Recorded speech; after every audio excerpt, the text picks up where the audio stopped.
থেকে মুক্ত হতে বলেছে, বিনির্মুক্তম সর্বোপাধি বিনির্মুক্তম তৎপরত্বেন নির্মলম। নির্মল ভক্তি, যার মধ্যে কোনো কামনা বাসনা আদি থাকবে না।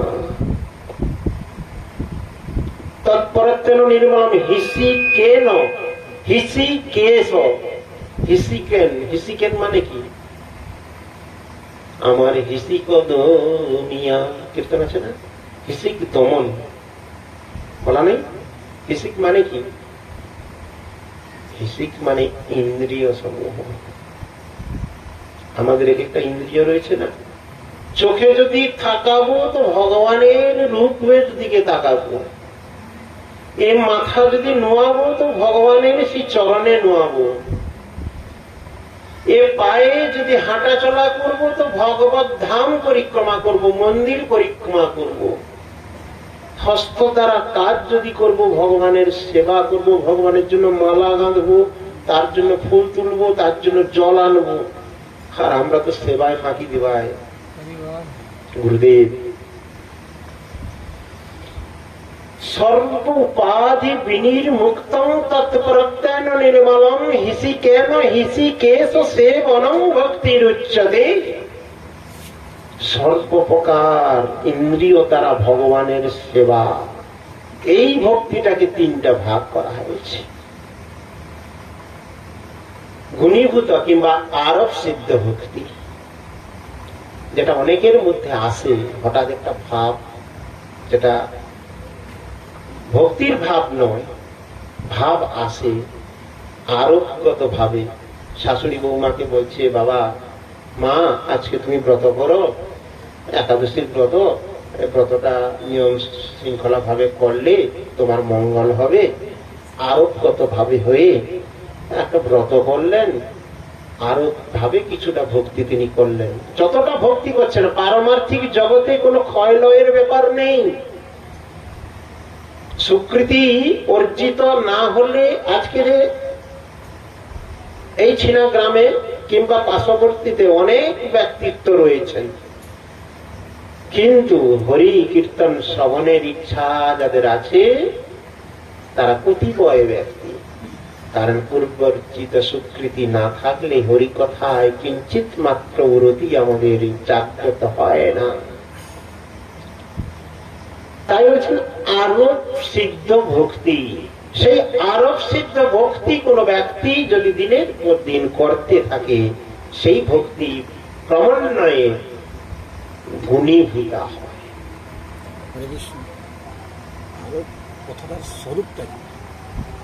আরোপগত মানে কারো কাছ থেকে জেনে বা কারোর মাথায় চাপিয়ে দিয়ে, দুই প্রকারের মধ্যে ব্যাখ্যা আছে।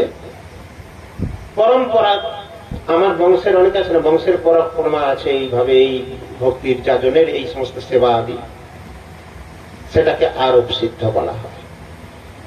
তারপরে কি বলছে? সঙ্গ সিদ্ধ। তারপরে যেটা বলছে সঙ্গ সিদ্ধ কি? সঙ্গের একটা প্রভাব। আরব সিদ্ধিতে অনেকে উন্নত হতে পারে না, তাই পরবর্তী স্টেপের কথা বলছেন সঙ্গ সিদ্ধ। সাধু সঙ্গ সর্বশাস্ত্রী কয়, লবমাত্র সাধু সঙ্গে সর্বসিদ্ধি হয়। আর দিনের পর দিন আমি সাধুদের পিছনে ঘুরছি, কিন্তু আমার আদৌ শ্রদ্ধা সাধু সঙ্গ ভজন ক্রিয়া আসছে না। তাহলে ভাবতে হবে যথার্থ সাধু সঙ্গ আমার হচ্ছে না। মশা মাছি ছাড়পোকা এরাও তো সাধু সঙ্গ করে না? তাই সাধু সঙ্গ কথার অর্থ সাধুর যা বলছেন সেটা আমি কতটা মেনে চলছি, সাধুর প্রতি কতটা আমি শ্রদ্ধাবান। তাই সঙ্গ সিদ্ধের একটা বিশেষ প্রভাব রয়েছে।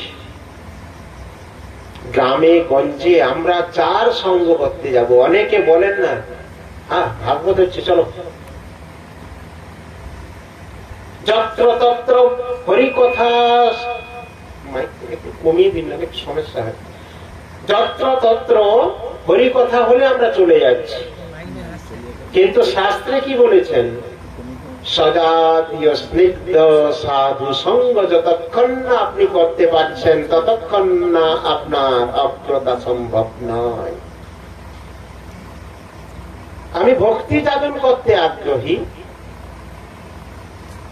কিন্তু জ্ঞান মার্গের সাধুর যদি সঙ্গ করি, আমি ভক্তি পথে অগ্রসর হতে চাই, কিন্তু কর্ম মার্গের সাধুর যদি সমাগমে যাই, তাহলে কি আমার ভক্তি বর্ধিত হবে? তাহলে আমাকে আগে স্থির সিদ্ধান্ত নিতে হবে, আমি ভক্তি পথে ভগবানকে পেতে চাই, না জ্ঞানের দ্বারা ভগবানকে পেতে চাই, না কর্মের দ্বারা ভগবানকে পেতে চাই, না যোগের দ্বারা ভগবানকে পেতে চাই। জানতি দেবব্রতা দেবান পিতৃণ জানতি পিতৃব্রতা ভূতানি জানতি ভূতেজ্জা জানতি মজ্জাদিনোপিমাম। শ্রীমদ্ ভাগবত গীতায় বলেছেন না? অতএব কোন রাস্তায় আমি যাব? আমি যদি শুদ্ধ ভক্তি, সর্বশ্রেষ্ঠতম হচ্ছে একমাত্র শুদ্ধ ভক্তি, যতক্ষণ না আমি বুঝতে পারি, তাহলে সেই শুদ্ধ ভক্তিরই যারা অগ্রসর হতে চাচ্ছেন তাদের সঙ্গ সিদ্ধ ভাবে এগিয়ে যেতে হবে। সঙ্গের প্রভাবে ভক্তি যাজন করা, সঙ্গ প্রভাবে ভক্তি যাজন করতে করতে কি হবে? স্বরূপ সিদ্ধতা প্রকাশ হবে। স্বরূপত আমি যে ভগবানের নিত্য দাস, দাসের কর্তব্য কি? দাসের কর্তব্য সর্বদা প্রভুর সুখ বিধান, প্রভুর সেবা। তাহলে ভগবান নিত্য প্রভু, আমি তার নিত্য দাস। ভগবানের সঙ্গে নিত্য যদি আমার সম্বন্ধ আমি যদি জানতে পারি, সেই স্বরূপ ধর্মে যতক্ষণ আমি প্রতিষ্ঠিত হব, তখন আমার কর্তব্য সম্পর্কে কোন জ্ঞান কারো কাছে অর্জন করতে হবে না। স্বরূপগত ভাবেই তিনি ভগবত সেবা পরায়ণ।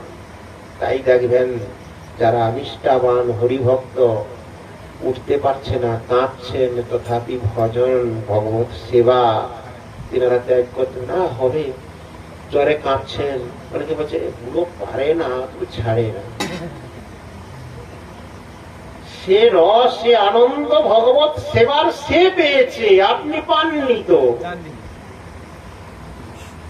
তিনি জানেন এ নশ্বর দেহ, এ দেহ কত যাবে আর কত আসবে, কিন্তু এই দেহের যিনি চিন্ময় আত্মা, তার সঙ্গে পরমাত্মার নিত্য সম্বন্ধ, সেই নিত্য জ্ঞান যখন তিনি উপলব্ধি করতে পারবেন, তিনি তখন ভগবত ভজন ব্যতীত একটি মুহূর্ত তিনি বৃথা অতিবাহিত করবেন না। তাই বলছেন অন্ন বাঞ্ছা অন্ন পূজা ছাড়ি জ্ঞান কর্ম, সর্বান্দ্রিয়ে কৃষ্ণ অনুশীলন, আনুকূল্যে সর্বেন্দ্রিয় কৃষ্ণ অনুশীলন। অন্য কোনো বাঞ্ছা থাকবে না। অন্ন বাঞ্ছা অন্ন পূজা, কারো কাছে লাভ পূজা প্রতিষ্ঠা পাওয়ার কোনো আশা থাকবে না। ছাড়ি জ্ঞান এবং কর্ম, আনুকূল্যে ভগবানের প্রতি আগে শরণাগত হয়ে আনুকূল্যে সর্বেন্দ্রিয় কৃষ্ণ অনুশীলনই হচ্ছে উচ্চতম ভক্তি। তাই গৌর প্রেমানন্দে। তাহলে এটাই কি সর্বশ্রেষ্ঠ ভক্তি? সর্বসিদ্ধ ভক্তি এসে গেলে আর উপরে কি আর কোন ভক্তি আছে না নেই? আমরা শুনি না উত্তমা ভক্তি, তাহলে কি? এটা উচ্চতম ভক্তির কথা নারদ পঞ্চরাত্রে ব্যাখ্যা করছেন। খুব ইম্পর্টেন্ট জিনিসগুলো সব ভক্তরাই বেশি রয়েছেন, তাই কিঞ্চিত আলোচনা যাচ্ছে, আমি গ্রন্থে চলে যাব, সময় অতিবাহিত করব না। তারপরে বলছেন উত্তমা ভক্তি অন্নাভিলাষিত জ্ঞান, অন্নাভিলাষিত শূন্যং জ্ঞান কর্মাদি অনাবৃতম আনুকূল্যেন কৃষ্ণানুশীলনং ভক্তিরমুত্তমা ভক্তিরসামৃত সিন্ধে। উত্তমা ভক্তির কথা বর্ণন করতে গিয়ে বলেছেন অন্নাভিলাষিত শূন্যং, হৃদয়ের মধ্যে অন্য কোন অভিলাষ থাকবে না। অন্নাভিলাষিতং শূন্যং জ্ঞান কর্মাদ্য অনাবৃতম, জ্ঞান কর্মের দ্বারা আবৃত হবেন না। অন্নাভিলাষিতং শূন্যং জ্ঞান কর্মাদ্য অনাবৃতম আনুকূল্যেন কৃষ্ণানুশীলনম, ভজনের অনুকূলটাকে গ্রহণ করে প্রতিকূল ভাব বর্জানঙ্গিকার কথা প্রথমে কীর্তন করেছিলেন তো ষড়ঙ্গা শরণাগতি হইবে যাহার। তাই কি বলছেন? অন্নাভিলাষে শূন্যং জ্ঞান কর্মাদ্য অনাবৃতম আনুকূল্যেন কৃষ্ণানুশীলনম ভক্তির উত্তমা। সেই উত্তমা ভক্তিকে আবার তিনটি ভাগ ভাগ করা হয়েছে। কি তিনটি ভাগ? বিধি ভক্তি, সাধন ভক্তি, প্রেম ভক্তি। কত ইম্পর্টেন্ট জিনিসগুলো। উত্তমা ভক্তিকেও তিনটি ভাগে ভাগ করা আছে। তাহলে উত্তমা ভক্তি তিন ভাগে বিভক্ত। এর লক্ষণ কত প্রকার?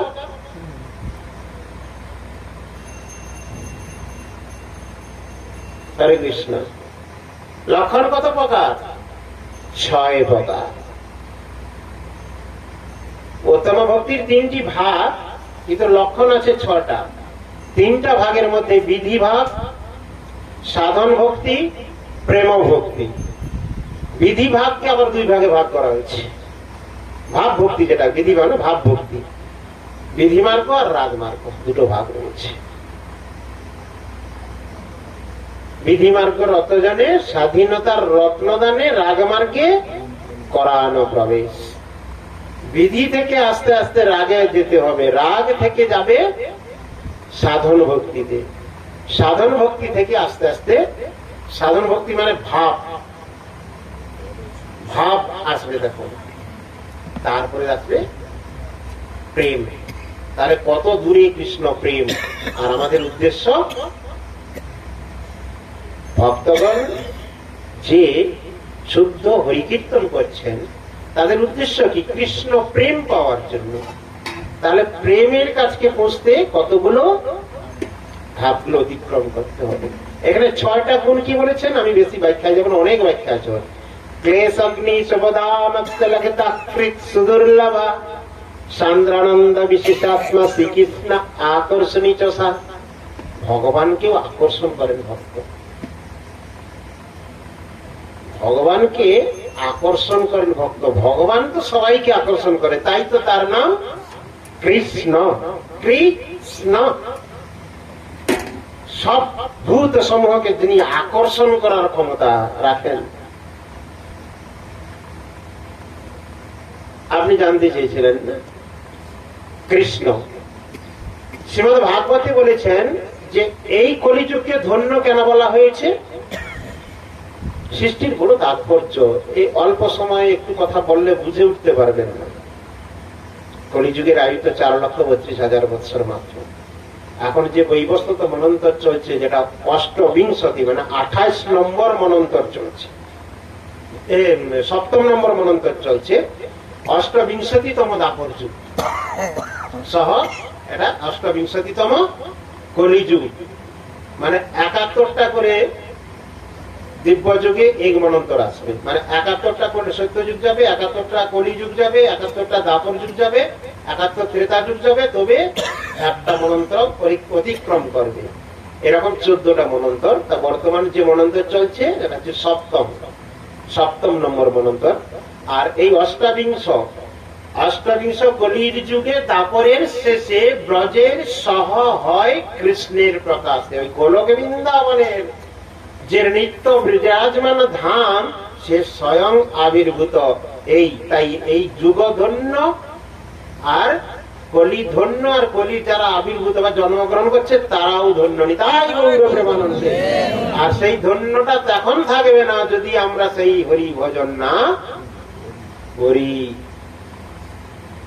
এই যুগ ধন্য, আর যারা জন্মগ্রহণ করছে তারাও ধন্য। কিন্তু নির্দেহাদ্যং সুলভম সুদুর্লভম প্লবম সুকল্পম গুরু কর্ণধারম মায়া অনুকূলস্য নভস্য তেরিতম পুমান ভবাব্ধি না তরে স আত্মহা। ভাগবতে বলেছেন ন তরে স আত্মহা, যে এত সুন্দর সুযোগ পেয়ে এই ভাব সমুদ্র পাড়ি দিতে না চায় তার মতো আত্মঘাতী আর কেহ নাই। তাই জগতের বেশিরভাগ জীবকে আত্মঘাতী বলেছে ভাগবত। তাই গৌর প্রেমানন্দে স আত্মহা। যাই হোক, অনেক সময় তত্ত্ব কথা আমরা অন্য সময় শুনবো, কারণ আমাদের যেভাবে প্রত্যেক অধিবেশনে চৈতন্য ভাগবতের কথা আমরা, বিশেষ করে মহাপ্রভু লীলা কথা আমরা শ্রবণ করি, সেই লীলায় আমরা চলে যাচ্ছি। কৃষ্ণ লীলা ভাগবতী কহে বেদ ব্যাস, চৈতন্য লীলার ব্যাস বৃন্দাবন দাস। বৃন্দাবন দাস কৈল চৈতন্য মঙ্গল, যাহার শ্রবণ নাসি সর্বয় মঙ্গল। চৈতন্য নিতায়ের যাতে জানিয়া মহিমা, যাতে আছে কৃষ্ণ ভক্তি সিদ্ধান্তের সীমা। মনুষ্য রচিতে নারী হইছে গ্রন্থ ধন্য, বৃন্দাবন দাস মুখে বক্তা শ্রী চৈতন্য। নিতাই গৌর প্রেমানন্দে। শ্রীমৎ শ্রী চৈতন্য ভাগবত আদি খণ্ডের 13 অধ্যায়, আমরা 12 অধ্যায় ইতিপূর্বে শ্রবণ করেছিলাম। 12 অধ্যায়ে বিস্তারিত কি হয়েছিল? শ্রীধরের থোড় মোচা, নিত্য কলহ কন্দল, তাই তো? মহাপ্রভু শ্রীধরের থোড় মোচা কেড়ে কেড়ে খেয়েছিলেন। এরপর আমরা 13 অধ্যায়ে দিগ্বিজয়ী পরায়ণ। জয় জয় দ্বিজকুল দীপ গৌরচন্দ্র, জয় জয় ভক্ত গোষ্ঠী হৃদয় আনন্দ। জয় জয় দ্বারপাল গোবিন্দের নাথ, জীবপতি কর প্রভু শুভ দৃষ্টিপাত। জয় অধ্যাপক শির রত্ন বিপ্ররাজ, জয় জয় শ্রী চৈতন্যের ভকত সমান। হেনমতে বিদ্যারসে শ্রী বৈকুণ্ঠনাথ, বৈশেন সবার করি বিদ্যা গর্ভপান। দ্বিজকুল অর্থাৎ শ্রীমান মহাপ্রভু তিনি ব্রাহ্মণ কুলে আবির্ভূত হয়েছিলেন বলে তাই বলছেন দ্বিজকুল। তিনি দ্বিজকুলে আবির্ভূত হয়েছেন। দ্বিজকুলের দ্বীপ সদৃশ্য শ্রী গৌরচন্দ্র, তিনি দ্বিজকুলের দ্বীপ। জীবপতি কর প্রভু শুভ দৃষ্টিপাত। এই জগৎবাসীর প্রতি, জীবের প্রতি মহাপ্রভু দৃষ্টিপাত করুন, এই কথা কে বলছেন? গ্রন্থাকার বৃন্দাবন দাস ঠাকুর। হেনমতে বিদ্যারসে, মহাপ্রভুর প্রথম লগ্নে তিনি বর্তমান যে কথা আমরা শ্রবণ করছি, তিনি সেই অবস্থায় বিদ্যার বিলাসে ছিলেন, বিদ্যারসে। তাই বলছেন হেনমতে বিদ্যারসে শ্রী বৈকুণ্ঠনাথ। বৈকুণ্ঠের নাথকে নারায়ণ, বৈকুণ্ঠ অধিপতি অর্থাৎ নারায়ণ অর্থাৎ ভগবান। সবার তিনি গর্ব, সবার অহংকার। কারণ তদানীন্তন কালে শ্রী নবদ্বীপে পড়ুয়াদের যেমন বিশেষ আধিপত্য আদি ছিল, কিন্তু অধ্যাপকও কম ছিল না। বড় বড় পণ্ডিত ভট্টাচার্য মিশ্র চক্রবর্তী আদি সব বড় বড় দিগ্বিজয় পণ্ডিত আদি সেখানে ছিলেন, তাদেরকে তিনি পরাস্ত করেছেন। কোটি অর্বুদ অধ্যাপক নানা শস্ত্ররাজ, ভট্টাচার্য চক্রবর্তী মিশ্র বা আচার্য, অধ্যাপনা বিনা কারো আর নাহি কার্য। তোলে অধ্যাপন করাই মূলত কার্য আদি ছিল এই ব্রাহ্মণ ভট্টাচার্য চক্রবর্তী মিশ্র আদি। যদ্যপি সবের স্বতন্ত্র সবার জয়, শাস্ত্র চর্চা হইলে ব্রহ্মারে হো নাহি সয়। প্রভু যত নিরবধি আক্ষেপ করেন, পরস্পর শাশ্বতেই সবেই শুনেন। তথাপি হেন জন নাহি প্রভু পতি, বিরুক্তি করিতে